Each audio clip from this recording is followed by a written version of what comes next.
Well friends, आज हम active and passive voice का सेकंड पार्ट अर्थात दूसरा नंबर का वीडियो जारी कर रहे हैं। इससे पूर्व हमने एक्टिव एंड पैसिव वॉइस पर एक वीडियो जारी किया जिसमें introduction of active and passive voice, what is active and what is passive, इसकी डेफिनेशन इसको समझाया। एक्टिव वाक्य कैसे होते हैं, पैसिव कैसे होते हैं, and why do we change, why do we transform an active sentence into passive voice. Active को पैसिव वॉइस में क्यों बनाना पड़ता है और how to make an active sentence a passive, एक एक्टिव को पैसिव में किस तरह से बदला जाता है, इसके विषय में मैंने आपको समझाया। अब इससे इस टॉपिक को आगे लेने से पहले ये बहुत जरूरी है कि हमें टेंस का पूरा नॉलेज हो और प्रत्येक एक्टिव वाक्य को हम पहचान पाए कि हमारे समक्ष बोर्ड पर या पेपर पर लिखा हुआ एक्टिव वाक्य कौन से टेंस का है।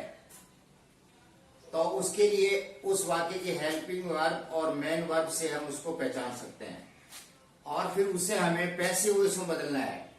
तो पैसिव वॉइस में बदलते समय हम एक्टिव वाक्य के सब्जेक्ट को पैसिव का ऑब्जेक्ट बनाते हैं और एक्टिव वाक्य के ऑब्जेक्ट को पैसिव का सब्जेक्ट बनाते हैं और टेंस के अनुरूप अर्थात टेंस के अनुसार और सब्जेक्ट के अनुसार उसमें हेल्पिंग वर्ब का प्रयोग करते हैं तथा मेन वर्ब की थर्ड फॉर्म का प्रयोग करते हैं।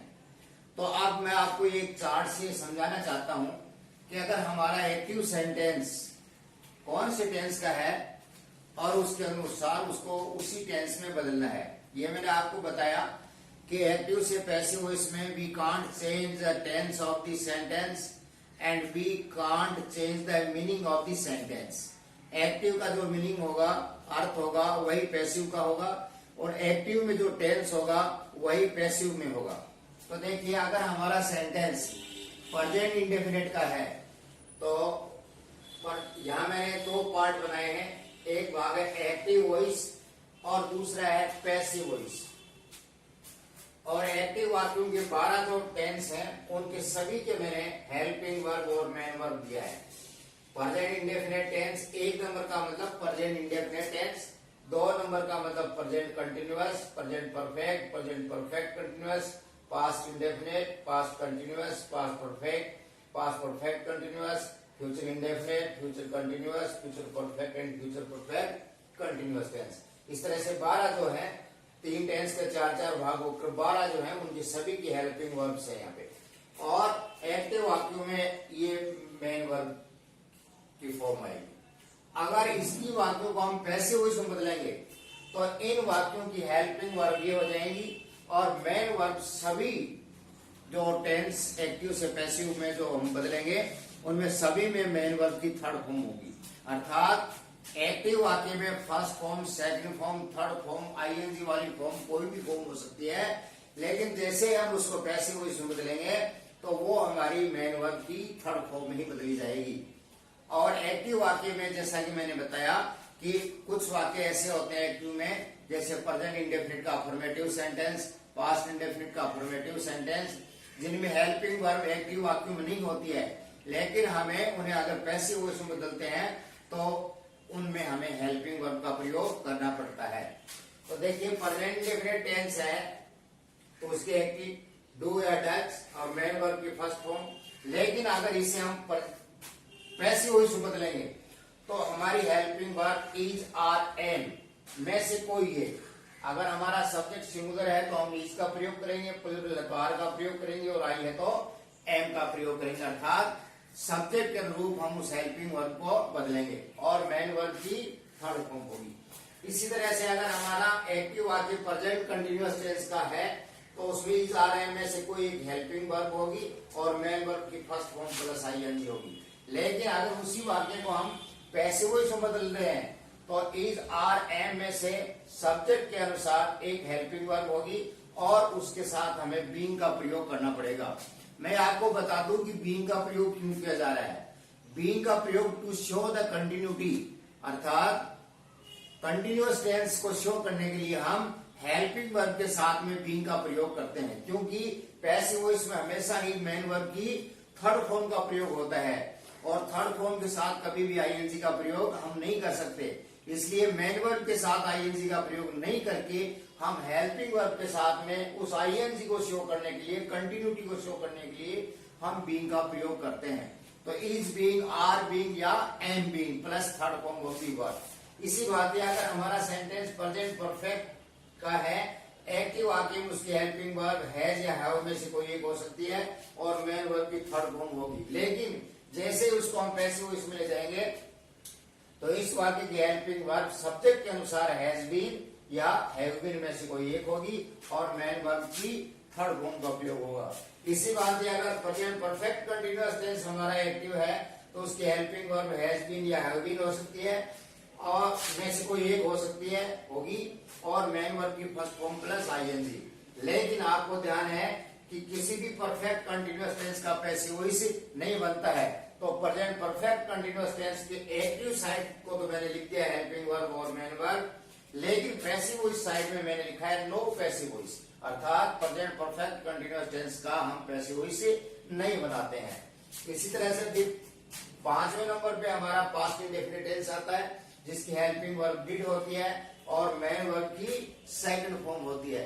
लेकिन यही वाक्य अगर नेगेटिव होगा तो फिर मेन वर्ब की फर्स्ट फॉर्म आ जाएगी डिड के साथ और डिड नहीं होगा तो मेन वर्ब की सेकंड फॉर्म रहेगी। लेकिन इसको पैसिव वॉइस में बदलेंगे तो हेल्पिंग वर्ब वाज या वर में से कोई एक होगी और मेन वर्ब की थर्ड फॉर्म होगी। इसी बात की पास्ट कंटीन्यूअस टेंस का अगर हमारा एक्टिव सेंटेंस होगा तो उसके हेल्पिंग वर्ब वाज या वर में से कोई एक होगी और मेन वर्ब की फर्स्ट फॉर्म प्लस आईएनजी होगी।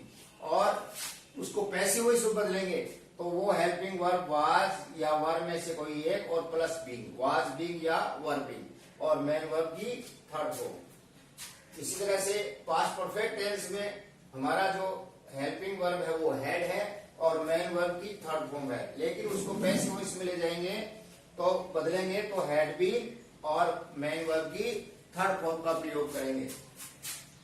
अगर हमारा सेंटेंस पास्ट परफेक्ट का है एक्टिव का तो उसकी हेल्पिंग वर्ब हैड बीन होंगी और मेन वर्ब की फर्स्ट फॉर्म प्लस आईएनजी होगी। लेकिन मैंने आपको बताया था कि किसी भी परफेक्ट कंटीन्यूअस टेंस का पैसिव वॉइस नहीं बनता है, तो इस साइड में मैंने नो पैसिव वॉइस लिखा है। इसी तरह से अब आते हैं फ्यूचर टेंस में। हम प्रेजेंट और पास्ट को पढ़ लिया। फ्यूचर इंडेफिनिट टेंस की एक्टिव वाक्य की हेल्पिंग वर्ब शैल या विल होंगी और मेन वर्ब की फर्स्ट फॉर्म का प्रयोग होगा।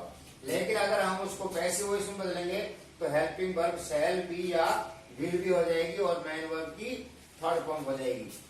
इसी तरह से फ्यूचर कंटीन्यूअस टेंस की हेल्पिंग वर्ब शैल बी या विल भी होंगी और मेन वर्ब की फर्स्ट फॉर्म प्लस आईएनजी आएगी।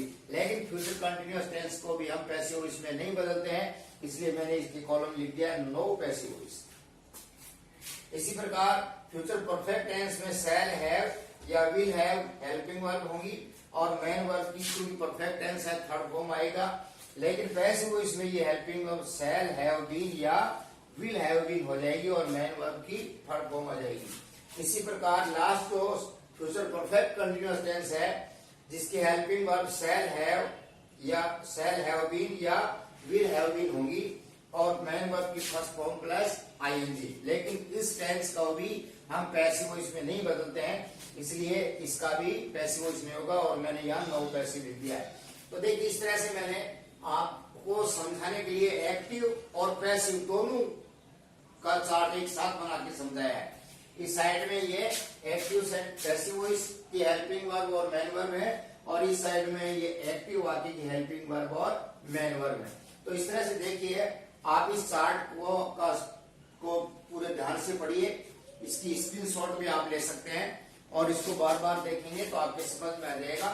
फिर इसी चार्ट के अनुरूप मैं आपको एक सेंटेंस जो है वो एक ग्रीक सिस्टम से आपको समझाऊंगा।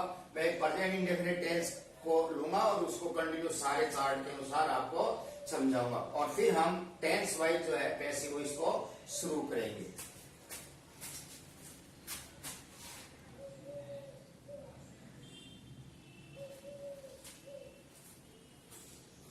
देखिए अभी हमने उस चार्ट को देखा और चार्ट को हमने एक्टिव वॉइस और पैसिव वॉइस दोनों साइड के हेल्पिंग वर्ब और मेन वर्ब को हमने ध्यान से देखा। अब एक जनरल रूल मैं आपको बता रहा हूं कि किसी एक्टिव वाक्य को पैसिव वॉइस में अगर हम चेंज करते हैं तो उस पर यह सूत्र लगता है। अर्थात एक एक्टिव वाक्य को मैं बदल के आपको समझाऊंगा। एक एक्टिव वाक्य को अगर हम पैसिव में बदलते हैं तो सबसे पहले हम सब्जेक्ट को लेते हैं, लेकिन सब्जेक्ट क्या होगा? Object of active sentence. अर्थात एक्टिव वाक्य का जो ऑब्जेक्ट है वो पैसिव का सब्जेक्ट बन जाएगा प्लस हेल्पिंग वर्ब, और उसके बाद में हेल्पिंग वर्ब का प्रयोग करेंगे। हेल्पिंग वर्ब कौन सी होगी? According to tense. हमारा एक्टिव सेंटेंस कौन से टेंस का है उसके अनुरूप हम पैसिव इसमें हेल्पिंग वर्ब का प्रयोग करेंगे। हालांकि कई बार एक्टिव वाक्य में ऐसा वाक्य भी आ जाता है जिसमें हेल्पिंग वर्ब उसमें नहीं होती है, लेकिन हमें ध्यान है कि ये कौन सा टेंस है और उस टेंस के अनुरूप हम वहां हेल्पिंग वर्ब का प्रयोग करेंगे। No passive voice without helping verb. फिर ऊपर चाहे एक्टिव वाक्य में कोई भी फॉर्म आई है मेन वर्ब की, first form, second form, third form, ING वाली फॉर्म, उसको हमें थर्ड फॉर्म में प्रयुक्त करना पड़ेगा। तो third form of the verb, और फिर आवश्यकता हो तो बाय का प्रयोग करिए, और बाय के बाद में हम ऑब्जेक्ट को लिखेंगे। ऑब्जेक्ट क्या होगा? Subject of active sentence. Active sentence का सब्जेक्ट है वो पैसिव का ऑब्जेक्ट बन जाता है। देखिए उदाहरण के लिए, जैसे सेंटेंस है राम किल्ड रावण। राम किल्ड रावण। अब इस वाक्य को हमने देखा, सबसे पहले हमें क्या देखना है कि ये वाक्य एक्टिव है वाक्य एक्टिव। क्यों है वाक्य एक्टिव?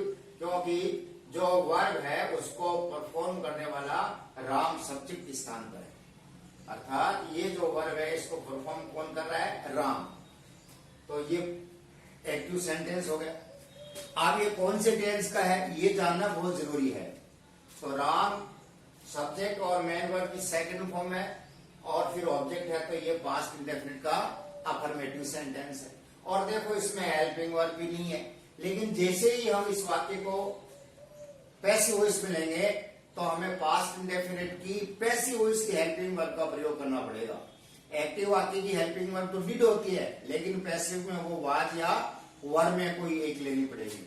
अब हमें इसे देखना है कि हम किस तरह से इसको चेंज करेंगे। तो सबसे पहले हम क्या करेंगे कि ये जो ऑब्जेक्ट है रावण, इसको हम पैसिव का सब्जेक्ट बना देंगे। क्या बना देंगे?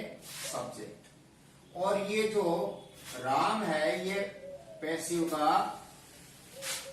ऑब्जेक्ट बन जाएगा, ये बन जाएगा ऑब्जेक्ट। और जो मेन वर्ब जो है आपकी, मेन वर्ब की जो फॉर्म है ये अपना स्थान चेंज नहीं करेगी, ये अपना स्थान चेंज नहीं करेगी, बल्कि ये अपना रूप चेंज नहीं करेगी, बल्कि ये अपना स्थान चेंज करेगी। तो ये हो जाएगी यहाँ थर्ड फॉर्म, और आवश्यकता हो तो उसके आगे हम बाय का प्रयोग करते हैं। तो अभी इस हिसाब से जो है ना हम इस तरह से हम इस वाक्य को एक्टिव से पैसिव वॉइस बदलेंगे। तो ये सब्जेक्ट क्या रहेगा? देखिए इस रूल को देखिए, सब्जेक्ट। तो सब्जेक्ट क्या होगा? Object of the active sentence. तो ये ऑब्जेक्ट है तो इसको हमने यहां ले लिया, रावण। अब ऑब्जेक्ट सब्जेक्ट आ गया, कौन सा था subject? Object of the active sentence. Then helping verb according to tense. Tense कौन सा है? Past indefinite. Past indefinite tense की हेल्पिंग वर्ब क्या होती है? पैसिव वॉइस की वाज या वर्ब। और ये हमारा सब्जेक्ट क्या है? राउंड। तो राउंड सिंगुलर है, इसलिए सिंगुलर वर्ब आएगी, तो ये आ गई वाज, राम वाज। फिर third form of the main verb killed, past indefinite tense है, लेकिन आज इसको हम थर्ड फॉर्म मानेंगे। यहाँ ये किल्ड जो है सेकंड फॉर्म है, लेकिन was is are am was verb के साथ अगर ये आती है तो उसको थर्ड फॉर्म माना जाता है। Ram was killed, Ram was killed, और फिर बाई का प्रयोग करेंगे, बाई। अब क्या लिखना हमें? ऑब्जेक्ट। ऑब्जेक्ट क्या होगा? Subject of the active sentence, by Ram. तो इस तरह से देखिए हमारा ये एक वाक्य मैंने आपको बनाकर समझाया। Ravan was killed by Ram. तो इस तरह से सब्जेक्ट ऑब्जेक्ट को हम चेंज कर देंगे। मेन वर्ब जो है अपना स्थान नहीं बदलेगी बल्कि अपना रूप बदलेगी। तो ये नीचे आ गई थर्ड फॉर्म के रूप में और बाय का प्रयोग किया। इस तरह से हम एक एक्टिव वाक्य को पैसिव वॉइस में बदल सकते हैं। अब नेक्स्ट और देखिए, एक उदाहरण मैं आपको और दे रहा हूं। अगर यहाँ सब्जेक्ट की बजाय, अगर नाउन की बजाय यहाँ प्रोनाउंस आते हैं तो हम क्या करेंगे? देखिए sentence,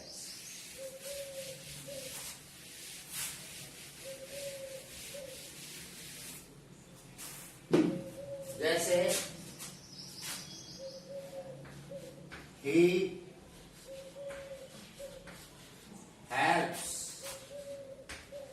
me, he helps me। इस वाक्य को देखा हमने कि यहाँ सब्जेक्ट है, हेल्प्स वर्ब है और मी यहाँ ऑब्जेक्ट है, और यहाँ सब्जेक्ट और ऑब्जेक्ट दोनों ही प्रोनाउन है। तो प्रोनाउन को किस तरह से हम चेंज करेंगे ये आपको ध्यान से समझना है। अगर यहाँ ये नॉमिनेटिव केस है, सब्जेक्टिव केस है, तो ये अगर ऑब्जेक्ट में जाएगा तो ये ऑब्जेक्टिव केस में आ जाएगा, और ये यहाँ ऑब्जेक्टिव केस है, ये सब्जेक्टिव केस में आ जाएगा। अर्थात किस तरह से हम बदलेंगे इसको? तो इस सूत्र के अनुसार मी को इधर ला रहे हैं हम, तो ये हो गया हमारा आई, क्योंकि आई का nominative case, subjective case, me का आई होता है, आई। फिर टेंस कौन सा? According to tense, present indefinite tense. हमारा सब्जेक्ट क्या है? आई। तो यहाँ हेल्पिंग वर्ब क्या आएगी? Am, I N. और हेल्प की थर्ड फॉर्म हेल्प और बाई, और ये ही जो है इसका इधर ले जाएंगे तो ये क्या हो जाएगा? ऑब्जेक्ट ही हो जाएगा। इस तरह से हम अगर प्रोनाउंस होते हैं तो उनको सब्जेक्ट ऑब्जेक्ट का ध्यान रखकर हमें उनको चेंज करना पड़ेगा। इस तरह से देखिए, अगर हमारे सब्जेक्ट और ये है तो उनको हम किस तरह से बदलेंगे? देखिए ध्यान से,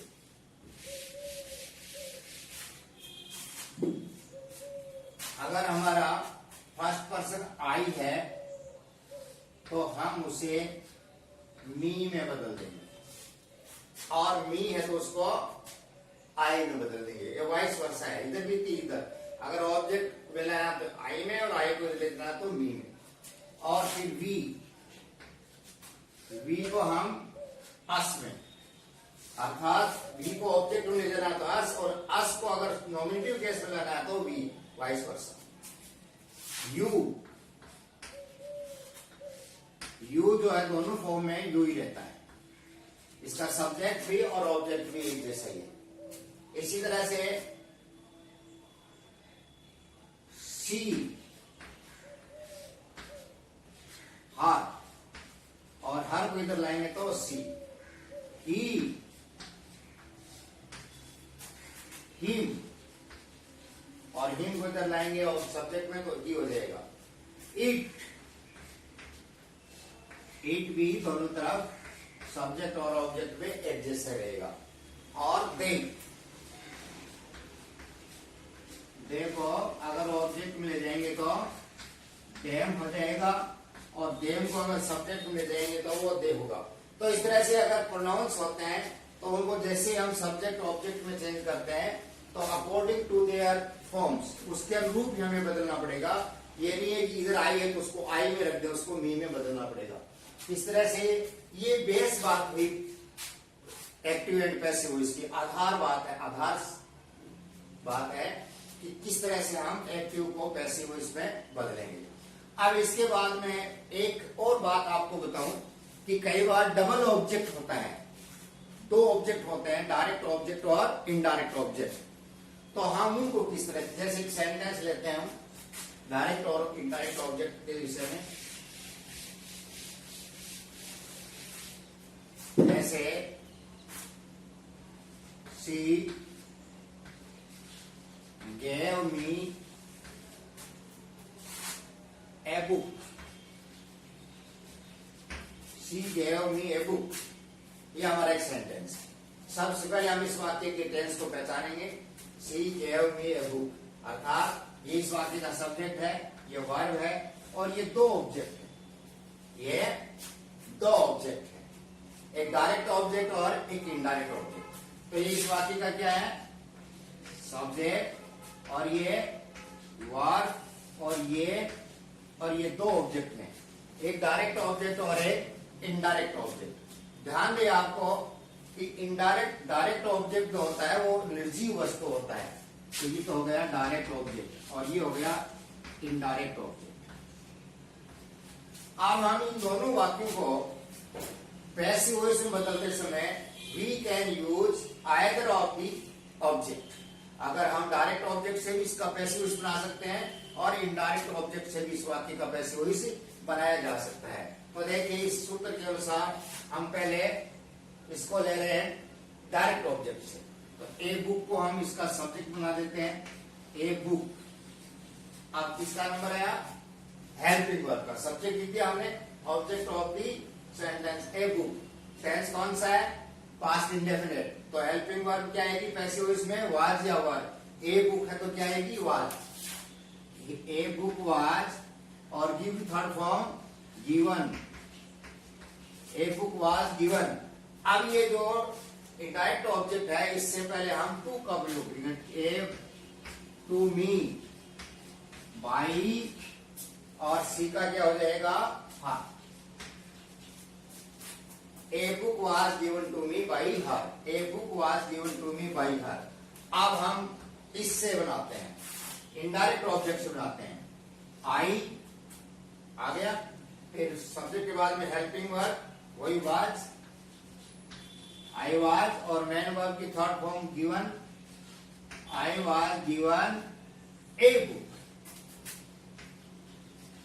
बाई हर। तो इस तरह से देखिए हम डायरेक्ट और इनडायरेक्ट ऑब्जेक्ट दोनों से हम किसी भी वाक्य को एक्टिव से पैसिव इसमें बदल सकते हैं। तो देखिए मैंने अभी आपको जनरल बातें बताई हैं about the passive voice, how an active sentence can be change into passive voice, कि किस भांति हम उनको बदलेंगे। आज का है बस इतना ही। इससे आगे जो है अब हम कुछ कॉम्प्लिकेटेड सेंटेंस हैं उनको हम लेंगे और फिर टेंस वाइज हम आपको एक्टिव से पैसिव वॉइस समझाएंगे। उसके बाद में स्पेशल जो सेंटेंस हैं थोड़े कॉम्प्लिकेटेड हैं उनको हम लेंगे। थैंक्स।